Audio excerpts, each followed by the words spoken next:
Hello, this is Todd Luck, and this is a review of Disney Tarzan. I'm going to review all three of the movies that are available on Disney Plus for Tarzan, starting, of course, with the big screen release of Tarzan by Disney.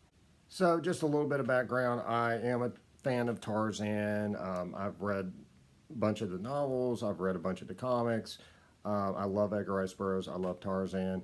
Um, as far as Disney goes, I am not a fan of musicals. I'm just not into them. But Disney puts out musicals that are so darn good that people like me will actually watch them and enjoy them. And so I've seen quite a few Disney movies and enjoyed them. And, I was a teenager back in the 90s during their kind of modern heyday of Aladdin and Lion King and Beauty and the Beast and Little Mermaid. And Disney was famous for taking these classic stories and turning them into these beautifully animated musical adventures. And that's exactly what they did with Tarzan. Now, the thing about Tarzan is if you're reading a comic book or a comic strip of him, then you're reading the same Tarzan that was in the novels. This is basically building on what Edgar Rice Burroughs established. If you're watching a movie or show of Tarzan, then most likely it's not really building on the novels. It's its own version of Tarzan. It's not this guy, but they're taking some inspiration from the novels, and that's exactly what Disney did. Um, they actually seem to have a pretty good knowledge of the source material and seem to have read the novel and kind of incorporated it into their own sensibilities. And so that opening scene of the movie, I think, really just told you everything you needed to know about what this movie was, because it was so emotional and so human and so touching, but with bits of humor thrown in there. You really understood why Kala took this human baby and made it her own, and just a connection between the two. And then all of a sudden there's this really wonderful kinetic chase fight scene that was just so exciting and well animated and super fast and just so technically impressive. And it just really just told you, like, this is what you're in for the next like hour and a half, however long that movie was. It was just really, really good stuff. And probably the most impressive thing was they didn't even need words. I mean, they just kind of communicated everything just through the animation, and that's just how good the animation was on that movie. But when they did speak, I thought the actress for Kala just knocked it out of the ballpark. Terrific voice acting there. Kerchak ended up being kind of a composite of a couple different apes in the novel. And he actually turned out to be not a bad guy, which was a little surprising. He was okay. Jane, I loved her voice performance. Oh, I love Jane in this movie. They did make Jane British. I think that was probably, to kind of simplify the plot a little bit. I think, I don't think they said it in the movie, but, most people know Tarzan's parents were from England. And so making Jane British, meant that when she wanted to take Tarzan back to where she came from, she was also taking him back to the land of his birthright, to the place where his parents came from. And, I think that worked. I thought the character of Tarzan worked pretty well. The voice acting was great on him. He had a real, the adult Tarzan had a particularly noble voice, which I think always helps. They really did capture, kind of his feeling of isolation and being an outcast, being, not like the other apes and just not knowing why. And, it's so weird because so much of it is like, an original story, inspired by the novel, but they did keep certain parts of it. And, and like him putting the mud on his body to try to look like the other apes, that was surprising, but it works so well. I mean, it was such a touching scene, and I think they really just kind of got into that from the novels where he just, he felt like a poor, deformed, hairless ape. And the animal action in there was really good. Just some really intense stuff. The animals, when they went after you, were dangerous and menacing, and like I said, there was such an intensity to them coming after, their victim. And, Tarzan got to fight them. He got to use weapons. He got to actually kill one and have like his glorious victory celebration, with the classic Tarzan yell. I just wonder why, we can't get this in more modern day screen adaptations of Tarzan. Like, this is a rated G movie. Why couldn't we do it in other stuff? I remember when I was younger, I was a little disappointed that they left out the scene where he taught himself how to read from the novel. He's in his parents' cabin and he finds the children's book and just kind of figures out that it's language and teaches himself to read and write, and that becomes his bridge to his human heritage. That's when he discovers he's not a deformed ape, he's a human, and what that entails. In the movie, they have Jane teach him all that stuff. And rewatching it, that makes a total sense, even in the spirit of the novel, because in the novel, Tarzan begins that journey on his own by teaching himself how to read and write. But he completes his journey to be a human by learning how to speak English and how to read and write French and all this stuff because he's in love with Jane, because he wants to go to America. He wants to go to civilization and be with this woman he loves. And so that's captured there because she is his bridge to his humanity in this movie. And so it made sense to kind of simplify it and have Jane, teach him all that stuff directly. So I'm okay with that. I'm less thrilled that he has that, hunched over monkey posture, but that's just something, for this version of the character. And, it works in this context. He is kind of Tarzan in transition. The thing I think that works well for this character that doesn't work for other versions that have tried to show him as primitive and stuff, the me Tarzan sort of portrayal of him in some of the movies, or, Greystoke, is that this is a Tarzan who is learning, Yeah, he doesn't speak perfect English in the movie, but we know that's because he just learned it, and when they do the TV series that takes place later, he's actually speaks perfect English.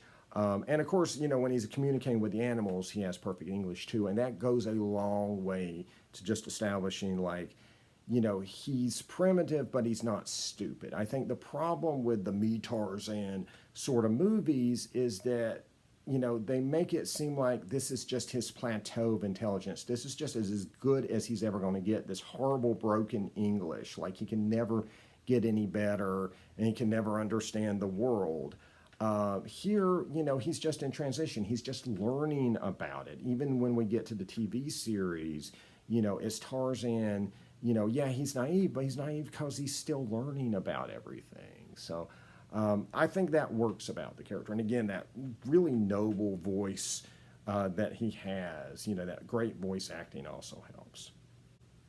So the two places I think the movie kind of fell down a little bit, the music.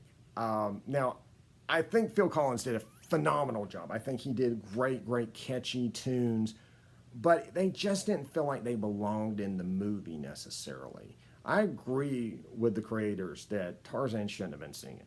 I agree with that. I think they made a good call there. But that also means they probably just didn't need the musical numbers, period. It just felt like they were trying to shove a square peg into a round hole. It just felt like something put in there to just check off a box in the Disney formula that just didn't need to be there. I think that's why, as great as Phil Collins stuff is, I just don't see it, talked about or sung in, with the same type of reverence and nostalgia as, Be My Guest and Under the Sea and all that stuff. And another thing that I think keeps it from being like one of the great, classic Disney movies is the villain. Clayton, which is a mostly original character they created for the movie, just is underwhelming in both appearance and in, the things that he does. he's just kind of there to have an excuse to have a fight scene at the end. This may have been just them keeping true to the spirit of the novel.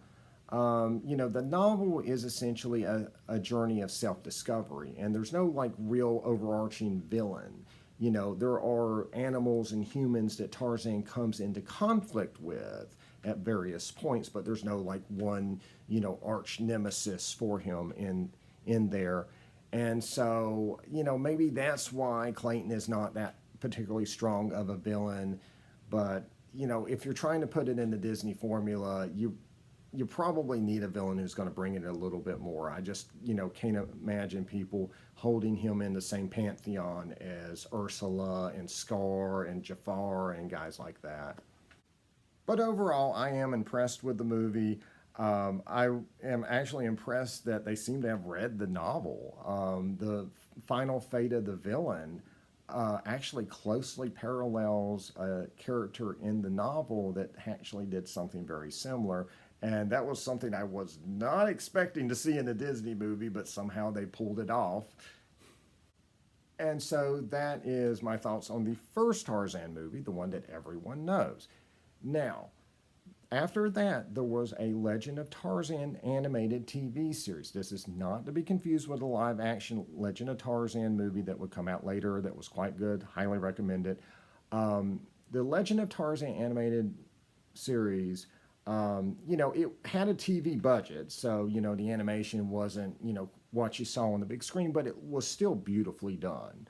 And it just solid, stories with that version of Tarzan, aimed at children, but it's episodic in nature, so, the episodes may vary in quality and subject matter. But it was an interesting series because they even integrated a few things from the later novels in there. So their version of Rockoff, La and the Leopard Men, and even Pellucidar make it into the series, which is kind of cool. And so this brings me around to the second Tarzan movie you're going to see on Disney Plus, called Tarzan and Jane. Tarzan and Jane is actually a compilation movie of the last 3 episodes of that TV series, Legend of Tarzan. So I thought the first episode they included was excellent. There was a great chase scene, just super epic stuff with Sheeta the Panther, and it's well written, just enjoyable to watch. The second episode is just kind of ridiculous, involves a volcano, it's not that interesting. And then the last episode I did enjoy. I thought that was a pretty good way to end it. There is a kind of joining story, they're presented as flashbacks, so there's kind of a bookend sort of story to kind of tie it all together. It's kind of okay. It's kind of sweet and touching at the end, but the animation on it just isn't that great at times. And also, the episodes are actually cut to fit in the movie, so you're actually missing some material. So if you have the option of actually just watching the original episode, I would probably recommend that over Tarzan and Jane. But Legend of Tarzan is not on Disney Plus yet. Hopefully that will happen at some point. And I will say that they did put in a line at the beginning, though, that I did get a good chuckle at, where Tarzan is telling Jane, like, let's go jump off waterfalls. If you've ever watched Tarzan the Epic Adventures, you know they did that a lot in Tarzan the Epic Adventures. I don't know if that was an intentional in-joke, but it got a good laugh out of me.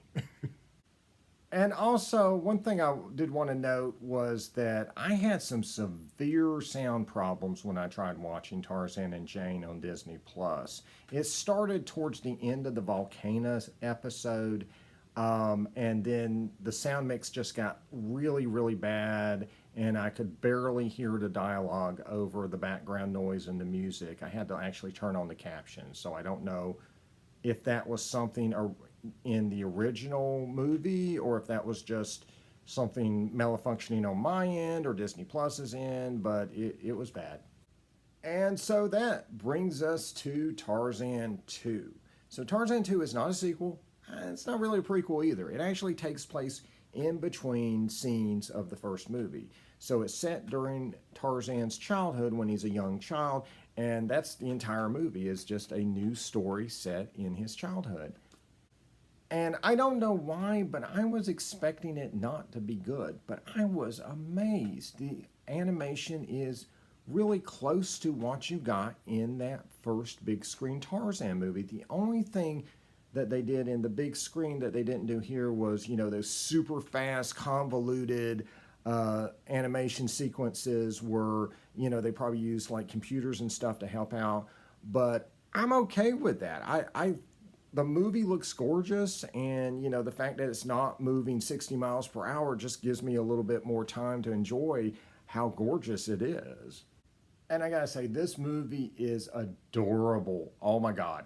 I almost want to call him baby Tarzan, but it's young Tarzan is so cute. And like, the supporting cast is, a similar age, and they're all like super cute, little Tantor and little Turk and stuff like that. But it's still a very substantive story about, Tarzan, again, feeling like a freak and wanting to find out, who he is and what his place in the world is. And I got to say, it was really great seeing him just continuously use his intellect during the movies to kind of outwit, his opponents and things. There's nothing directly from the novels here, and it probably feels even more removed because, that kind of intense animal action isn't in this movie, probably because of the age of the protagonists. But I gotta say, they really did kind of capture that, that Tarzan's wit kind of helps make him, Lord of the Jungle. And I actually really enjoyed the story. They have George Carlin as this grumpy old ape, which is just the most perfect casting. He's great.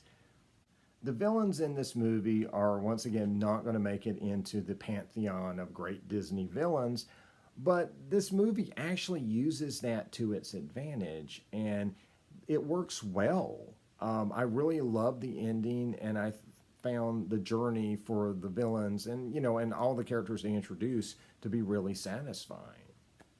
And by the way, Ron Perlman, who does Hellboy, he also voiced one of the villains, so that's kind of cool. So yeah, I thought Tarzan 2 was actually really impressive for a direct-to-DVD movie. I mean, the animation's there, they come up with new songs, they just went the whole 9 yards with this and just produced a really cute but substantive and satisfying story. And so yeah, I enjoyed Disney Tarzan. I certainly would prefer, something closer to this guy, and I think there were probably missed opportunities to, do things from the later novels and do things that were closer to the novels. But overall, for what it is, it's a pretty enjoyable little franchise. And so that's my thoughts on all three of the Disney Tarzan movies you'll find on Disney Plus. Like and subscribe for more videos, and until next time, just remember kids, if you get in trouble, try jumping off a waterfall. Works for Tarzan. See ya.